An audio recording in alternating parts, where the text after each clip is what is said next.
Hello दोस्तों, तो स्वागत है आप सभी का मेरे चैनल लव ऑफ वेंजो पर। मैं जाओ जिसू ले आई हूँ आप सभी के लिए फार बाय वंडर्स का नेक्स्ट चैप्टर। तो कहानी की शुरुआत होती है। हमें एक पुराना पेड़ दिखाया जाता है जिसके पास एक 10 साल का लड़का बैठा हुआ था। वहीं पर जस्ट बगल में एक मेज रखी हुई थी जिस पर एक बूढ़ा आदमी बैठा हुआ था जिसने अपने जांघों पर एक किताब रखा था जो कि अभी खुला हुआ था। लाइक ऐसा लग रहा था जैसे वो उसे पढ़ रहा हो। वहाँ पर एक आदमी आया जिसके हाथ में अभी चिट्ठी थी। वो थोड़ी देर वहाँ देखा और वो हैरान था। अब वो थोड़ी देर के लिए इंतज़ार करने लगा साइड में खड़े होकर। मेज पर बैठे इंसान ने अपनी आंखें खोली। वो असल में 20 से कुछ ज़्यादा लग रहा था। जो इंसान वहाँ पर चिट्ठी लेकर आया हुआ था उसने कहा, महाराज, यह हेड बटलर सांग का पत्र है। अब जो कुर्सी में बैठा हुआ था उसने उस पत्र को लिया, खोला, थोड़ी देर पढ़ा। पढ़ने के बाद वो हैरानी से उठ खड़ा हुआ और कहने लगा, क्या क्या वो सच में ये है? जो 10 साल का लड़का अभी पेड़ के पास बैठा हुआ था वो अचानक ही उस कागज़ को देखकर उसकी ओर अपना हाथ बढ़ाने लगा। तभी उसने जो अभी वो पत्र को पढ़ रहा था उसने तुरंत ही उसका गला पकड़ा, उसे उठा के सीधे उसी मेज पर पटक दिया जिस पर वो बैठा हुआ था। तभी उसने अपना सर उठाया। कौन है पिताजी? अभी उस आदमी ने जवाब नहीं दिया और वो उसको अपनी बातों में लपेटने लगा। जैसे हम किसी को अपनी बातों में लपेट लेते हैं कुछ और कह के, वो वैसे ही करने लगा। उस आदमी के चेहरे पर शांति वाली एकदम मुस्कान थी। ऐसा लग रहा था जैसे वो शांति से मुस्कुरा रहा है। वो आदमी अभी कुछ और भी कहने वाला था कि तभी अचानक से बाहर से हंसने की आवाज़ आने लगी और कहने की, क्या तुम इतने खाली हो कि मुसीबत खड़ी करना चाहते हो? जो आदमी अभी अंदर आया था उसने सर से लेकर पैर तक के पूरे काले कपड़े पहने हुए थे। उसके हाथ में एक काला कलर का डंडा भी था। उसको देखते ही अभी वो जो आदमी है उसने अपना सर झुकाया। महान जादूगर। उस जादूगर ने उसकी ओर इशारा किया और कहा, जाओ अपना काम करो बेईमान, हमेशा लोगों का मजाक मत उड़ाया करो। उस जादूगर ने उसे अच्छे से देखा और फिर कहने लगा, लॉर्ड झाओ। बेईमान कहने लगा, क्यों ना हम झोंग युआन के यहाँ जाए, क्योंकि हमारे पुराने दोस्त ने हमसे मदद मांगी है तो हम क्यों ना उसकी मदद करें। वो अभी उसे देखने लगा। वो जानता था कि वो अपने दोस्त की मदद करना चाहता है और उसी से उसे खुशी मिलेगी। अब सीन कट होता है, हमें झाऊ के साइड को दिखाया जाता है जहाँ हम देखते हैं कि ये भाई ने बहुत ज़्यादा खाना खा लिया था जिस वजह से उसे हमारे झाऊ को जो होटल का जो खाना रहते हैं वहाँ के पैसे देने के लिए थोड़े मुश्किल हो रही थी और वही बहुत देर तक के हमारे वेन का झाऊ को घूरना, इससे हमारे झाऊ को ऐसा महसूस हो रहा था कि उसे एक ही समय पे मुफ्तखोर और साथ ही हद से ज़्यादा खाने वाला दोनों एक वक्त पर ही मिल गए थे। उसे ऐसा लगने लगा कि वाह क्या बात है। वेंकी सिंह ने ध्यान दिया कि झाऊ की नज़रें थोड़ी ख़राब हो गई है। हमारे वेंकी सिंह ने अपने कपड़ों को थोड़ा सा कसते हुए, अपने आप का कपड़ा को अच्छे से ठीक करते हुए कहने लगा, मैं सिर्फ अपना मनोरंजन बेचता हूँ, अपना शरीर नहीं। तुम प्लीज़ मुझे यहाँ मत छोड़ो। झाऊ बोला, तो आप अब क्या करने जा रहे हैं? वेंकी सिंह ने कहा, क्योंकि वो आप ही है जिन्होंने हमारा इलाज किया है तो आपको खुद को बेच देना चाहिए। इस पर झाऊ ने जवाब दिया, मैं कोई कुंवारी लड़की नहीं हूँ। अगर मैं खुद को बेच दूँ तो क्या तुम मुझे खरीदोगे? इस पर वेंकी सिंह की आंखें तुरंत ही चमक उठी। बिल्कुल, अगर तुम खुद को बेच दो तो मैं तुम्हें खरीदने के लिए अपनी सारी दौलत दे सकता हूँ। झाऊ एकदम धीरे से बोला, क्या तुम इस भोजन का पैसा देने के लिए अपनी सारी दौलत बेच सकते हो? कुछ देर शांत रहने के बाद, आशु, क्या हम बस दौड़ें? झाऊ अपना चेहरा दूसरी ओर घुमा लिया और उसे ऐसा लगने लगा कि क्या है, मतलब उसे ऐसा फील हो रहा था कि वो ऐसा नहीं कर सकता, वो बिना पैसा दिए इस जगह से नहीं जा सकता। झाऊ ने जैसे ही अपना चेहरा दूसरी ओर किया था उसने देखा सामने से कोई आ रहा है। उसने कहा, कितनी संयोग की बात है ना मिस गु। गुसियांग ने जैसे ही ये सुना वो दोनों की ओर देखने लगी। दोनों को देखते ही वो तुरंत जाने वाली थी, पर वो वेन केसिंग से ज़्यादा तेज तो नहीं थी। अब पलक झपकते ही गुसियांग के सामने वेन केसिंग खड़ा था। वेन केसिंग बोला, आसियांग तुम भाग क्यों रही हो? गुसियांग इस पर बोली, मास्टर मैं बस गलत रास्ते पर चली गई थी। वेन केसिंग गुसियांग के कंधे को थपथपाते हुए उसको वापस अंदर खींच लिया और बोला, शर्मिंदा होने की ज़रूरत नहीं है, अगर तुम यहाँ हो तो यहीं पर रहो। गुसियांग के रोंगटे खड़े हो चुके थे, वो बहुत डर चुकी थी। वो इस जगह से जाना चाहती थी, पर वेन केसिंग के कारण वो जा भी नहीं सकती थी। अभी वेन केसिंग उसे अपने मेज के पास लेके गया जहाँ पर वो बैठा था खाना खाने के लिए।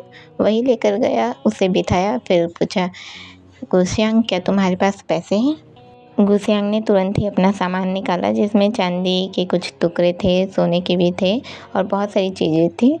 अभी वेन केसिंग अपना सर उठाया और गर्व से चिल्लाया, हमें बिल दिखाओ। अब सीन कट होता है, हमें दिखाया जाता है इन लोग रास्ते में चल रहे थे। सामने सामने हमारा झाऊ चल रहा था और पीछे पीछे हमारी गुसियांग और वेन केसिंग चल रहे थे। अभी झाऊ चलते चलते अचानक रुका, पीछे मुड़ के वेन केसिंग से पूछा, भाई वेन, उस रात आपने झांग के कमरे को क्यों जला दिया था? गुसियांग तुरंत ही घबरा गई। गुरुजी, क्या आपने आग जलाई थी? वेन ने तुरंत सीरियस होकर जवाब दिया, मैंने एक घटना देखी जो कि ये संकेत दे रही थी कि बच्चे को बहुत सारी मुश्किलों का सामना करना पड़ेगा, इसलिए मैंने वहाँ आग लगा दी क्योंकि मुझे यही सही लग रहा था। झाऊ और गुसियांग दोनों ही वेन केसिंग को देख रहे थे। वेन केसिंग बोला, प्लीज़ मुझे ऐसे मत देखो। आप प्लीज़ नहीं, कृपया मुझे ऐसे मत देखो। गुसियांग बोली, गुरुजी क्या आप सितारों में मेरा भाग्य भी देख सकते हैं? अभी वेन केसिंग ने कहा, अगर तुम एक दिन भी चुप नहीं रहोगी तो तुम्हें बहुत बड़ी मुश्किल का सामना करना पड़ेगा। गुसियांग डर चुकी थी और वो एकदम चुप हो चुकी थी। दोनों ही उस जगह पे वापस पहुंच गए थे जहां पर फांसी दी गई थी और उन लोग उस समय पे पहुंचे थे जहां पर काओ वेनिंग झांग चैंगलिंग के साथ उन लोग को खोज रहा था। काओ वेनिंग झाऊ को देखते ही बोला, भाई झाऊ, युवा झांग चैंगलिंग ने मुझे बताया कि आप उसके गुरु हैं। अब अचानक ही काओ वेनिंग गुसियांग को घूरने लगा जो कि अभी वेन केसिंग के पीछे खड़ी थी। उसका मुंह खुला हुआ था और यहाँ हमारी गुसियांग बस उससे अपनी पलकें झपकाते हुए देखी जा रही थी और काओ वेनिंग जो कि उसे घूर ही रहा था। उसके बगल में झाऊ जिसू जो कि खांसने लगा। अभी काओ वेनिंग को थोड़ा होश आया और वो मिस, मेरा मतलब वो नहीं था, मैं तो बस। गुसियांग को समझ में नहीं आ रहा था कि इस बारे में क्या सोचा जाए। उसे बस ये लग रहा था कि इस व्यक्ति का दिमाग सही जगह पर नहीं है। अब काओ वेनिंग थोड़ा सा पीछे हटा और उसे ग्रीट करते हुए अपना परिचय देने लगा। गुसियांग उसे देखती रही, फिर वो धीरे से वेन केसिंग से पूछी, मास्टर इसके साथ क्या गलत है? झाऊ झांग चैंगलिंग की ओर देखा और कहा, यह बदमाश, और वो आगे चलने लगा। अभी हमारे झांग चैंगलिंग को बहुत खुशी हुई कि वो उसे भगा नहीं रहा था, इसलिए वो खुशी खुशी उसके पीछे जाने लगा।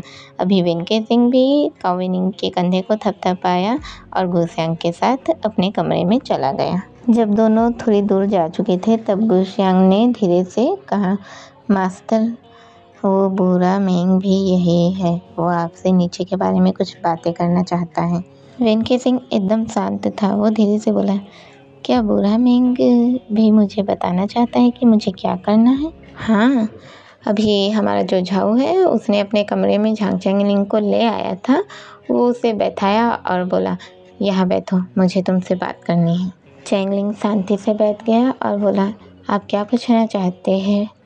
अभी झाऊ बोला, क्या उस दिन जिसके चेहरे पर हाथ का निशान था और जिसने हमला किया था, क्या उसने तुमसे ये पूछा था कि क्या तुम किसी ऐसे इंसान से मिले थे जिसकी एक उंगली गायब थी? चैंगलिंग ने अपना सिर हिलाया। झाऊ बोला, तो क्या तुम उससे मिल चुके हो? अभी चैंगलिंग फिर से अपना सिर हिलाया और कहने लगा, शिफू वो कौन है? झाऊ ने चेंगलिंग को कोई भी जवाब नहीं दिया। अब झाऊ उसे कहने लगा कि वो अच्छे से याद करे कि उस रात जब झांग परिवार पर हमला हुआ था तो क्या क्या हुआ था, वो सभी चीज़ों को याद करे। अभी झांग चेंगलिंग के लिए ये सब बहुत मुश्किल हो रहा था, तो झाऊ ने अपनी आवाज़ को बहुत ही धीमा किया और उसे अच्छे से समझाने लगा कि उसे याद करो, जो कुछ भी हुआ था उसे याद करो। अब हमारे झांग चेंगलिंग ने थोड़ा कोशिश किया। अब हमारे झाऊ ने उसे कहा कि वो उसे एक कविता बताएगा जिससे उसे ये सब चीज़ों में थोड़ा सा आसानी होगी। अभी झांग चेंगलिंग ने धन्यवाद शिफू कहा। अभी झाऊ ने कहने लगा, बकवास करना बंद करो और जो मैं तुम्हें कह रहा हूँ उसे अच्छे से समझो। अब रात हो चुकी थी और ये लोग सो चुके थे। अभी हमारे झाऊ को एक सपना आता है। वो सपने में देखता है वो किसी जगह पर है जहाँ पर एक बहुत सारे लोग हैं जो अधमरी से हालत में हैं। वहाँ पर एक बच्चा जो अधमरी से हालत में लेटा हुआ है और वो कह रहा है, असल में वो बच्चा नहीं बल्कि बच्ची है जो कि कह रही है, मेरे पिता अच्छे इंसान हैं, मेरा बड़ा भाई भी बहुत अच्छा इंसान है, मैं भी एक अच्छी इंसान हूँ, तुम्हें हमें मारना नहीं चाहिए। झाऊ को याद आया कि जब वो सम्राट के पास काम करता था तब उसे ऑर्डर मिला था कि उसे जिसने अपना काम छोड़ दिया है उसके परिवार को मारने का ऑर्डर मिला था। वो उस चीज़ को याद कर रहा था। उसकी बेटी यांगजू जो कि सिर्फ 4 साल की थी, वो बहुत समझदार थी। अगर उसे मारने के बजाय उसे बड़ा होने का मौका दिया जाता तो आज वो कितनी बड़ी होती। हमारे झाऊ के कानों में एक आवाज़ गूंजने लगी। कोई कह रहा था, आँख के बदले आँख। अचानक ही उसके सीने में बहुत ही तेज दर्द उठा और वो उठकर बैठ गया। अब झाऊ खुद को शांत करने की कोशिश करने लगा और खुद से ही कहने लगा, देखो झाऊ जिसू, कमीने तुम मरने वाले हो। आज की रात झाऊ जिसू, ये बाई और वेन केसिंग तीनों को ही नींद नहीं आई थी। वेन केसिंग बाहर जाने के बजाय वो घर के अंदर से ही खिड़की के पास खड़ा था जो कि बाहर की ओर देख रहा था। उसके बगल में ही हमारी गुसियांग खड़ी थी। वेन केसिंग इस वक्त पर मुस्कुरा रहा था। फिर वो मुस्कुराते हुए कहता है, मैंने इसके लिए 20 साल तक इंतज़ार किया है। गुसियांग चुपचाप वेन केसिंग को देख रही थी जिसके होठों पर एक पागलपन वाली मुस्कान थी। अभी वेन केसिंग ने अपना हाथ सामने बढ़ाया जैसे वो हवा को पकड़ने की कोशिश कर रहा हो और उसने कहा, मैं चाहता हूँ मेरे सामने कोई भी ताकत खड़ी ना हो, चाहे वो भूत हो, इंसान हो या राक्षस या फिर अमर। उन्हें उसी जगह पर फेंक दिया जाए जहाँ वो नर्क में हो। वो ऐसा ही कहता है। अभी वेन के दूसरे हाथ में एक पीला कलर का कागज़ था जिस पर हमारी गुसियांग की नज़र गई थी। वेन उस कागज़ को लेता है और एक मोमबत्ती जलाता है और उस पर वो तब तक के घुमाता रहता है जब तक कि वो कागज़ पूरा जल नहीं जाता। अब सीन कट होता है, हमें हमारे ये बाई को दिखाया जाता है जो कि अभी सो रहा था। अब वो अचानक से उठ के बैठ जाता है। उसके गले में एक पेंडेंट था जिसे वो देखने लगता है। उसके चेहरे को देखकर कोई भी नहीं बता सकता था कि वो अभी सो रहा था क्योंकि उसका चेहरा वैसा था ही नहीं। लाइक हम जैसे सोते हैं और सो के उठते हैं तो हमारा चेहरा थोड़ा अलग दिखता है, पर हमारा ये भाई का चेहरा तो लग ही नहीं रहा था कि वो अभी सोया था। हमारे ये भाई ने अपनी आंखें बंद की और उस लॉकेट को जो पेंडेंट है उसे ही पकड़े हुए कहा, चांगकिंग, मुझे हमेशा इस बारे में बुरा लगता है, तुम यहाँ क्यों नहीं हो? अगर कमांड के होस्ट वैली और तियानचांग का अस्तित्व ख़त्म हो जाए तो क्या विश्व शांतिपूर्ण हो जाएगा?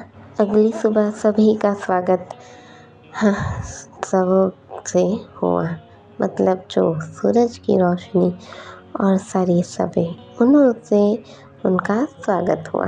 जब झाऊ वहाँ पर पहुँचा तो बहुत सारी लाशों की पहचान हो चुकी थी।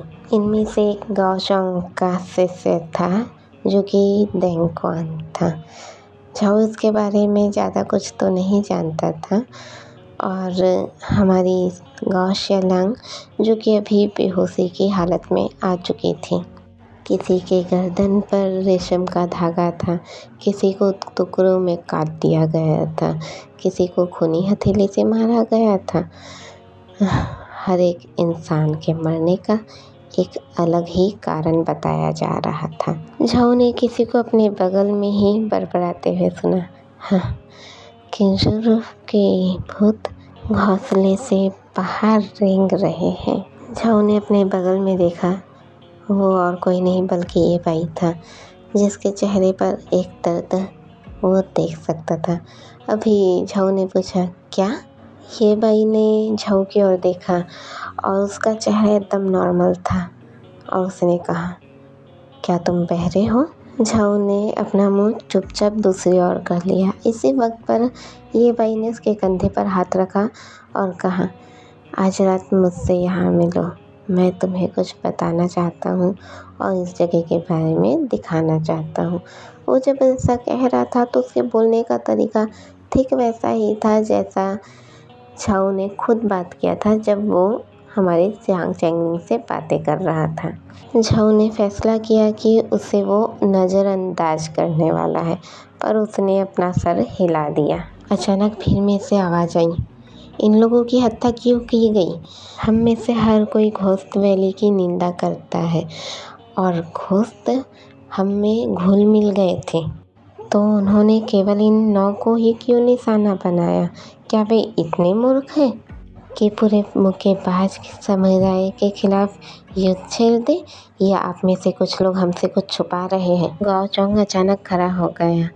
अभी जो देंगकॉन है वो गाओ चोंग की ओर आने लगा। गाओ चोंग ने उसे दूर धकेल दिया। पहले वो उस इंसान को देखने लगा जो सवाल पूछ रहा था, फिर उन लोगों को देखने लगा जो अभी फुसफुसा रहे थे सवालों के साथ। गाओ चोंग ने अपना सर नीचे करके उन लाशों की ओर देखा और कहा, ये खून का कर्ज है। अब रात हो चुकी थी। हमारे झाऊ ने जियांग चैंगलिंग से अलविदा लिया। अभी हमारे ये बाई ने हमारे झाऊ के लिए दरवाज़ा खोला, लाइक वो ये बाई तक पहुंच गया था।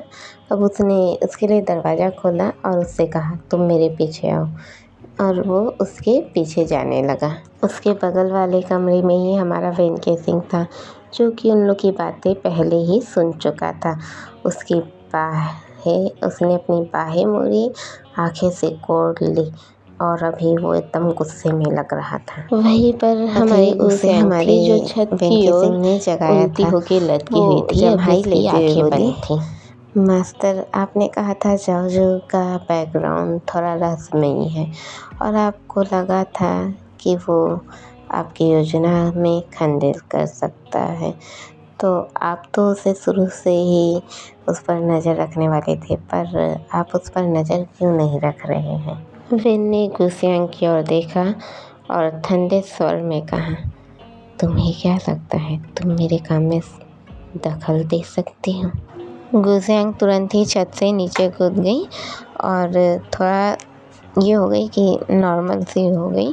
गुसियांग अपनी छोटी सी उम्र से ही वेन का पीछा करती थी और वो जानती थी कि वो उसको मजाक करने का अनुमति दे के रखा हुआ है, इसलिए वो थोड़ा हैरान होकर उसको देख रही थी। गुसियांग वेन के सिंह को देखती रही, फिर बोली, मास्टर। ये वेन चुप हो गया और काफ़ी देर के बाद सांस लेते हुए बोला, वो थोड़ा चिढ़ा हुआ था और फिर नरम आवाज़ में अपनी गुसियांग से बोला, तुम बताओ, तुम्हारी जानकारी में जाहिर तौर की बात है,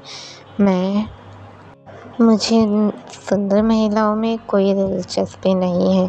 मैं सिर्फ सुंदर पुरुषों के साथ सो सकता हूँ और जो अच्छे नहीं दिखते उन्हें नुकसान पहुँचा सकता हूँ। क्या मैं सिर्फ बात करने के लिए 1 या 2 दोस्त नहीं रख सकता हूँ? वेन गुसियांग को डराना नहीं चाहता था, पर गुसियांग डर चुकी थी और वो घबराते हुए बोली, हाँ मास्टर, मैं गलत थी। वेन ने अचानक ही गुसियांग से पूछा, गुसियांग, तुम्हें लगता है कि मैं पागल हूँ? गुसियांग हैरान थी और झिझकते हुए वेन की ओर देख रही थी। वेन ने उसे देखा और फिर अपना मुंह दूसरी ओर करके हंसने लगा। कुछ देर सोचने के बाद गुसेंग ने कहा, मैं आपके पीछे ही रहूँगी, चाहे आप कैसे भी रहें। और तुम पागल आदमी का पीछा क्यों करना चाहती हो? इससे क्या फ़र्क पड़ता है कि तुम पागल हो? मैं अभी ये सोचती हूँ कि तुम दूसरों से 10 गुना बेहतर हो। वेन गुसेंग की ओर देखने लगा और मुस्कुराने लगा, उस मुस्कान को देखकर जिसमें अकेलापन था।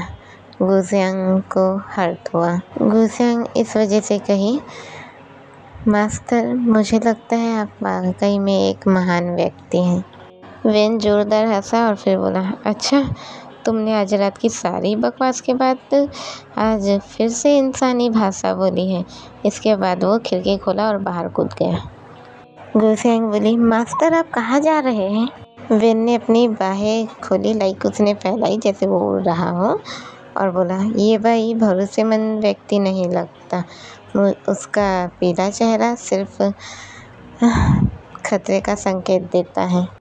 मैं देखने जा रहा हूँ कि मूर्ख छोटा झाऊ उस आदमी के खिलाफ कैसा प्रदर्शन कर रहा है।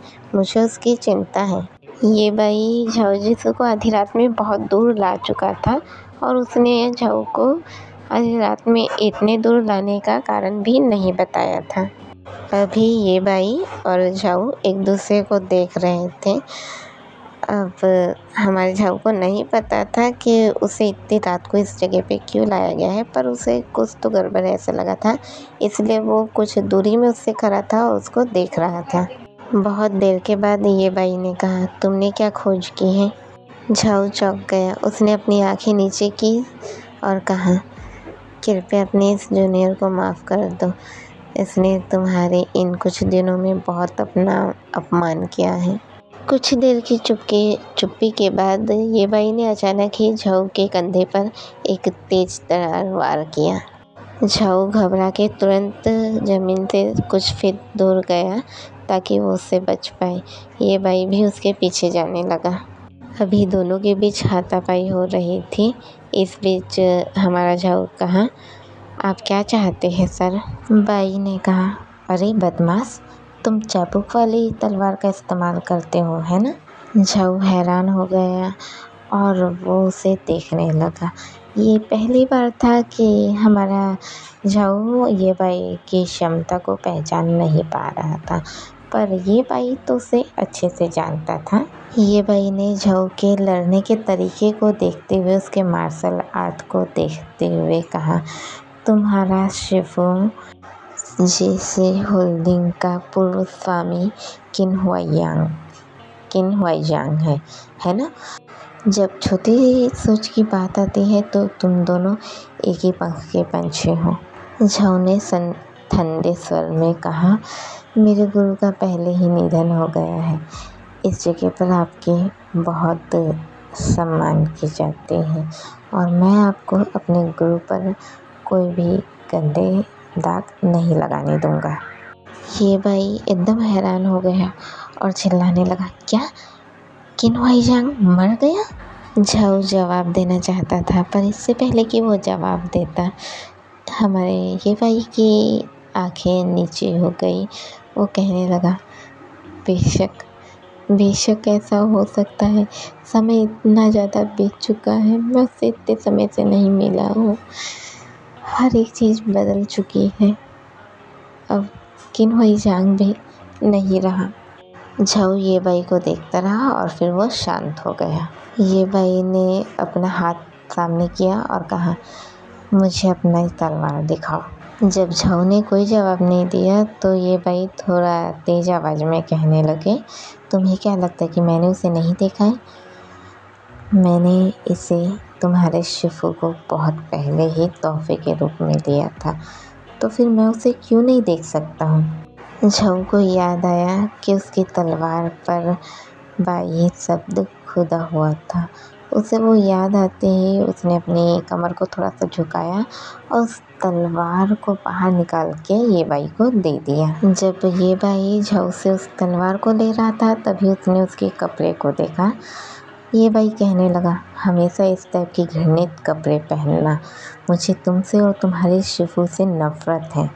अब ये भाई ने उस तलवार को अच्छे से देखा, बहुत सारी चीज़ों को याद किया और उसके बाद बहुत देर तक सोचने के बाद उसने उस तलवार को झाऊ को वापस कर दिया।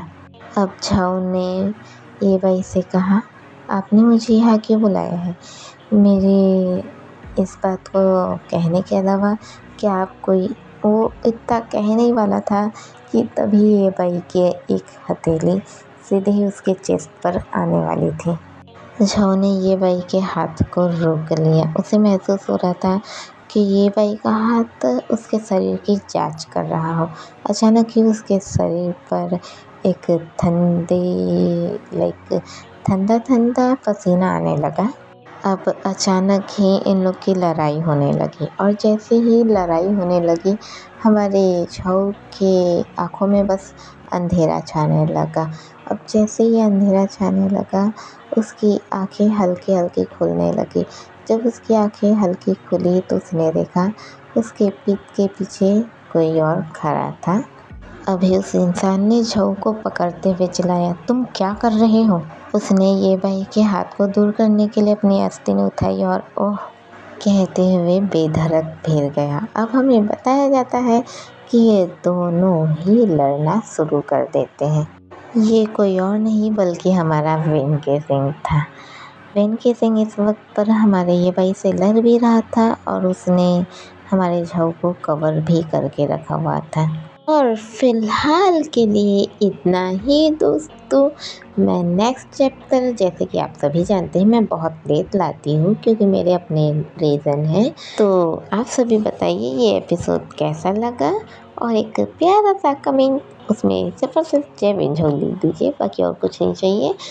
और अच्छा लगा हो तो लाइक ज़रूर कीजिएगा, बाकी नेक्स्ट पार्ट के लिए इंतज़ार ज़रूर कीजिएगा।